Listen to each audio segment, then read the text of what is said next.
بعضی ها معتقدن که چیزی به اسم خیانت اصلا وجود نداره. این فقط یک حق انتخابه. یعنی من میتونم همسرم رو دوست داشته باشم اما در عین حال عاشق فرد دیگه‌ای هم باشم. اما آیا واقعا این منطقیه؟ یا اصلا توجیه پذیره یا فقط یک دروغه که داریم خودمون رو گول میزنیم؟ و من اینجا قراره که تمام ابعاد و زوایای این قضیه رو بررسی کنم. دوستان خوبم سلام، من دکتر فرزانه بخشیان هستم و اینجا کانال موفقیتی به نام زندگیه. اینجا قراره کنار هم تلاش کنیم تا داستان زندگیمون رو عوض کنیم. پس اگر شما هم قصد دارید که یه خونه تکونی اساسی در زندگیتون رو انجام بدین، ازتون دعوت میکنم دکمه سابسکرایب رو بزنید، زنگوله رو در حالت آل قرار بدید و همین الان به جمع دوستان ما اضافه بشید.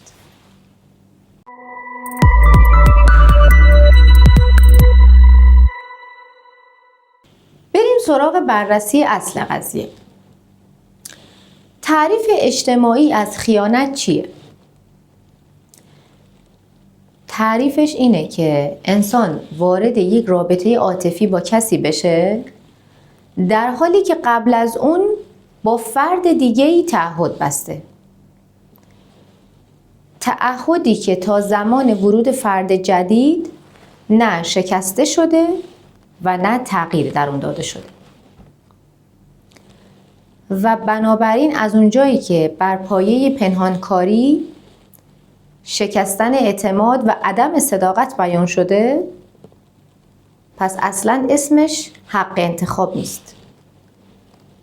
اسمش شکستن تعهد و مسئولیت. و این تعریف واقعی خیانت به حساب میاد. اما چرا واقعا همچین شرایطی پیش میاد؟ گاهی اوقات ممکنه که انسان بعد از ازدواج با یک فرد جدیدی آشنا بشه. فردی که از نظر اون جذابیت‌های تازه‌ای داره و حتی پرکننده نیازهای برآورده نشده‌اش در رابطه مشترک با همسرشه. یعنی شما بعد از ازدواج با یک فرد دیگری آشنا میشید که احساس میکنید اصلاً این فرد جدید جفت روحی شماست. منتها خودتون رو میخورید که چرا دیر باهاش آشنا شدم. ای کاش که قبل از ازدواج با این فرد آشنا شده بودم. یعنی اون فرد جدید جذابیت‌های تازه‌ای برای شما داره. به خصوص که اگر در زندگی مشترکتون با همسرتون یا شریک عاطفیتون خلاها و کمبودهایی هم وجود داشته باشه. و از اونجایی که ماهیت مغز انسان این هستش که نسبت به چیزهای تازه واکنش نشون میده، یعنی نسبت به چیزهایی که همیشگی هستن دیگه زیاد عکس‌العمل خاصی نشون نمیده و تغییرات و ورودی‌های جدید هستش که برای مغز در اصل ذاتش جذابیت به همراه میاره، ممکنه که شما با خودتون فکر کنید که این عشق واقعی تره و این فرد هستش که واقعا میتونه در زندگی شما برآورده کننده نیازها، خواسته ها و دلخوشی های زندگی شما باشه. پس این عشق واقعی زندگی منه. و همونطور که گفتم اگر مقداری کمبود توجه یا کمبود رابطه عاطفی یا حتی یک رشد مشترک همزمان بین شما و همسرتون وجود نداشته باشه، این بیشتر و بیشتر باعث میشه که شما احساس کنید که آره فرد جدیده فردی هستش که برای من مناسب تر. و اما بعد مهمتر قضیه، اگر انسان واقعا بعد از ازدواج عاشق فرد دیگری شد چه باید بکنه؟ و این همون دوراهی مهم بر سر راه درست‌ترین انتخابه. من فکر میکنم که اولین چیزی که مهمه اینه که انسان با خود شفاف باشه. یعنی باید از خودتون بپرسید، نه یک بار، بارها و بارها بپرسید با خودتون شفاف باشید که آیا واقعا این فرد جدید برای من مناسب تره؟ یا فقط چون یک فرد جدیده این یک هیجان زودگذره؟ آیا این عشق واقعا یک عشق واقعی است؟ یا نه فقط مغز من نسبت به این رابطه جدید داره از خودش واکنش نشون میده؟ این فرد جدید فقط چون تازه و متفاوت دیده میشه به نظر من بهتره. و این به نظر من اولین گام و مهمترین گام هستش در ادامه انتخابتون.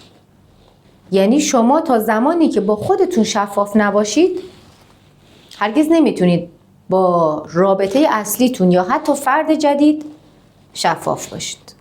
پس این شد گام اول در سر راه انتخاب درست. قدم دوم احترام به تعهده. یعنی زمانی شما با فرد جدیدی آشنا میشید و حتی اون فرد به نظر شما خیلی جذابتر و هیجان انگیزتره، اما نکته‌ای که وجود داره اینی که شما واقعا همسرتون رو دوست دارید و زندگیتون زندگی خوبی هستش، عاشق همسرتون هستید، اما این فرد جدیده هم که وارد شده حسابی ذهن شما رو و احساس شما رو داره درگیر میکنه.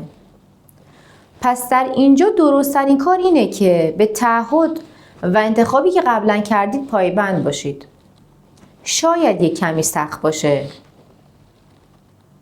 بهتره بگم ممکنه خیلی سخت باشه، اما درست‌ترین کار اینه که رابطتون رو با فرد جدید کاملا قطع کنید، چون شما در عمق وجودتون این باور رو دارید که عاشق همسرتونید و زندگی خوبی دارید و رابطه پایداری دارید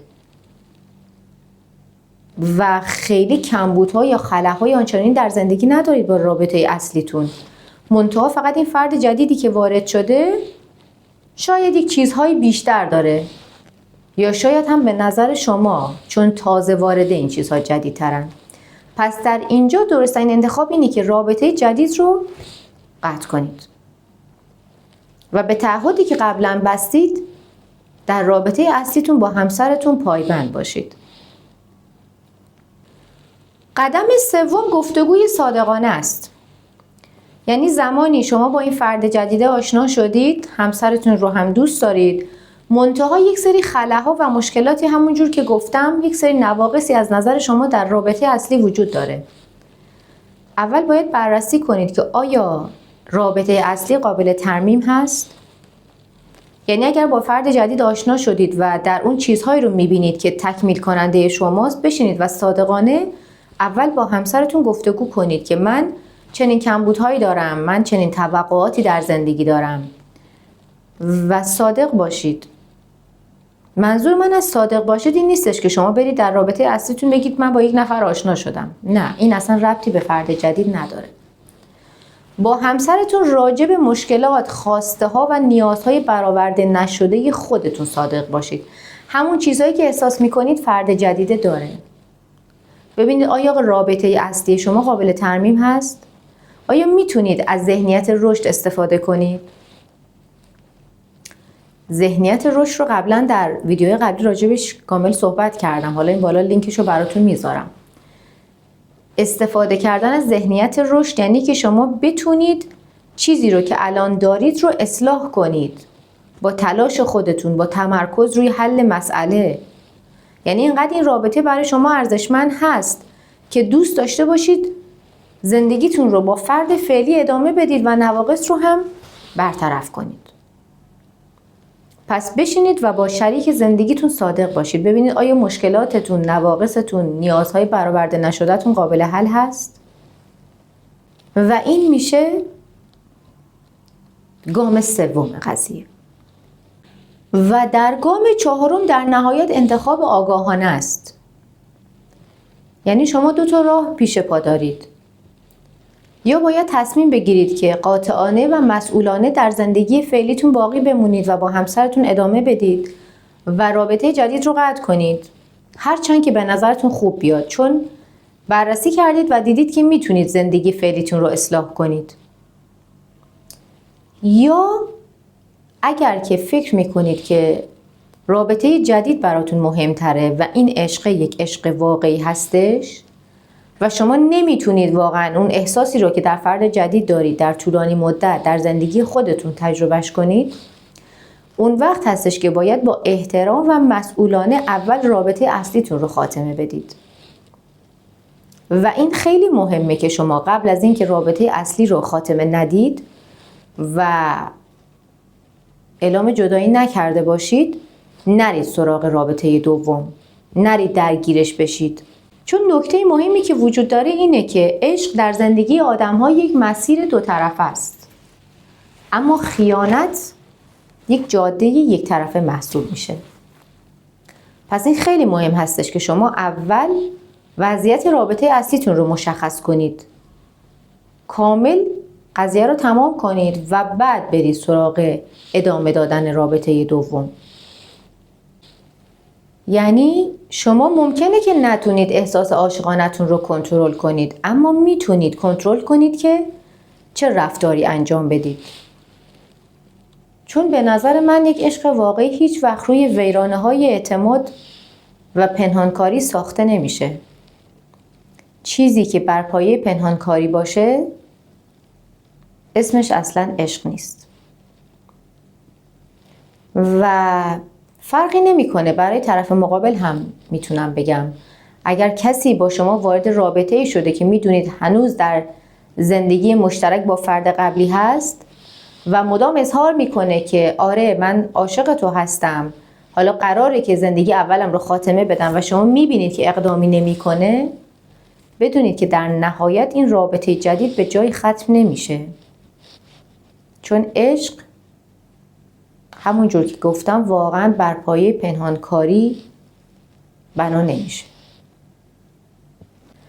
و بعد در نهایت مهمترین نکته که وجود داره اینه که فراموش نکنیم درست‌ترین انتخابی هستش که برای خود ما آرامش و برای دیگران کمترین آسیب رو به همراه داشته باشه. و این خیلی مهمه که یادمون بمونه که یک هیجان زودگذر گاهی میتونه یک عمر عشق و رابطه عمیق رو ویران کنه.